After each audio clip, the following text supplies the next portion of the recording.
Should be interesting. Oh, you nasty. Hi, welcome to my channel. Thank you so much for clicking on this video. Today, I'm going to talk about the Davis family from Seeking Sister Wife. So let's get into it. So Nick and Jasmine are going on their first date, and as we know, the ladies are paying, and so they decide to take them both on a horse-drawn carriage during sunset. And Nick is absolutely smitten with Jasmine, and he cannot stop staring at her body and her chest. And I'm just having flashbacks when him and Danielle were on a date. And yes, he was smiley and happy with Danielle, but he was not like this with Danielle. This is on a whole other level. He is excited. So Nick and Jasmine talk a little bit more and they get to know each other. And Jasmine tells him that she is pagan and that her mom exposed her to 8 different religions. And Nick was very surprised by that. He talked about how the family was more into science and math, but I just feel like that's not really going to stop this guy. He really could care less about what she believes in. And then shortly after, Nick starts asking her, "Oh, like, can I kiss you?" And I'm just thinking, Jasmine, like, please, just say no. Like, just say no, please. But no, they end up kissing each other, and I'm just like, wow, this is moving so fast. And like, I get it. I know that Nick is non-traditional. I understand that his wives go and work and he stays at home and he thinks, but this is just so crazy. Like, how is he pulling all of these women? How is he doing it? Because I personally do not think that he's attractive. So I am so surprised that these women are willing to go to work, have him stay home, and they think that he's the most attractive man of all time to them. Like, it's just crazy. I will spend a lot of time focused on your mind and your psychology. Nick says all of these things like they're compliments, but when he says, "I want access to your mind," I'm just thinking, yeah, you do. You want to be able to manipulate them into thinking that it's okay for them to work while you stay at home and you collect their money, and he goes off and looks for other women. Get swept away real quick. Yeah, you can, especially, it's my, my, my sex is a powerful thing. This man is putting it all out there. And like I said, he was not this way with Danielle. And she has a lot to be afraid of because that girl right there is going to be a part of that family. And I think it's going to be between Danielle or her because Danielle has to marry her. And I don't know if she wants to marry her competition. If you enjoy this type of content, please consider subscribing. I'm trying to get to 1,000 subscribers. And please remember to like the video and comment down below, what do you think about Nick and Jasmine?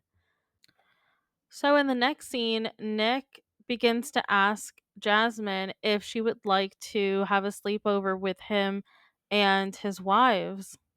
I don't know if you guys are as shocked as I am, but Nick is moving very fast. The fact that he is inviting her over to come and sleep over, knowing that they all sleep in one bed, this is just crazy. I mean, no wonder Danielle was so hesitant about him dating because it doesn't take much for him to want a new wife, and he is not obligated to any of those women. Danielle is the one that has to marry Jasmine. That's the thing. He could walk away and have no problems. But what about Danielle, this poor girl? She's so young. Now she has to go and marry a woman that she hardly knows because Nick likes the way she looks.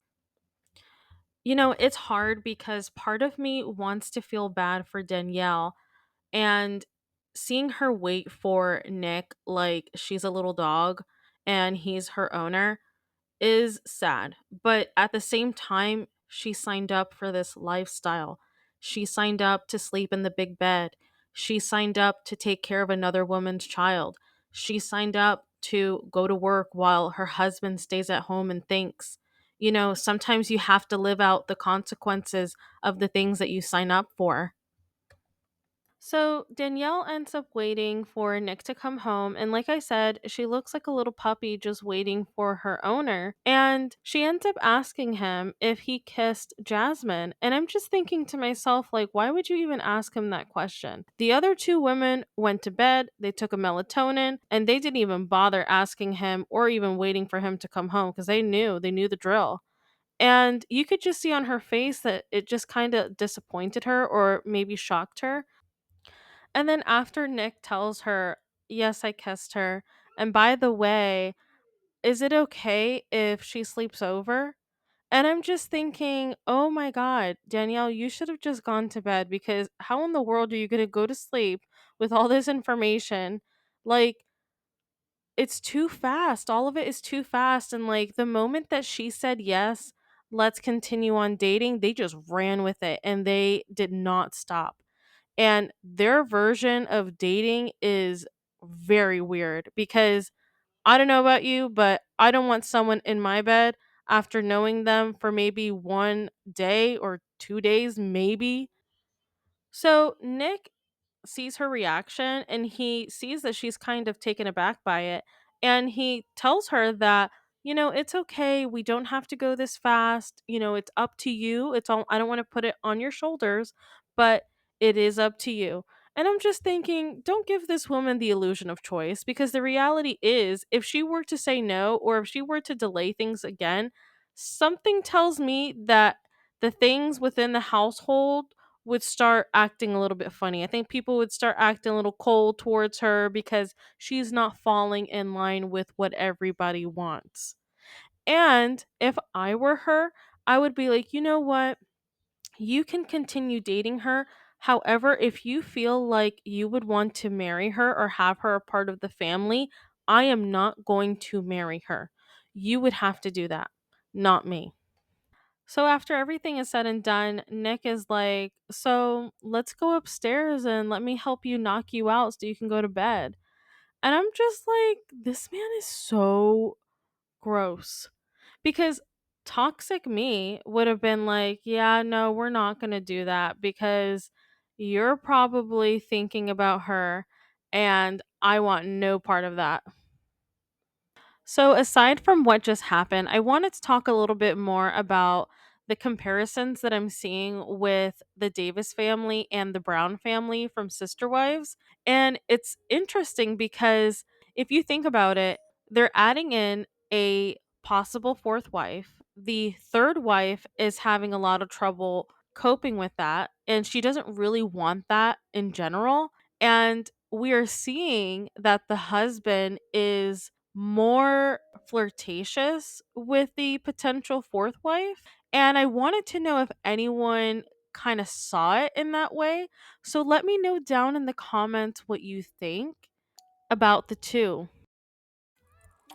That's it for today's video. Thank you so much for watching all the way through. And please consider subscribing if you can. I'm trying to get to 1,000 subscribers. Also consider liking the video as well. Have a wonderful day. Bye.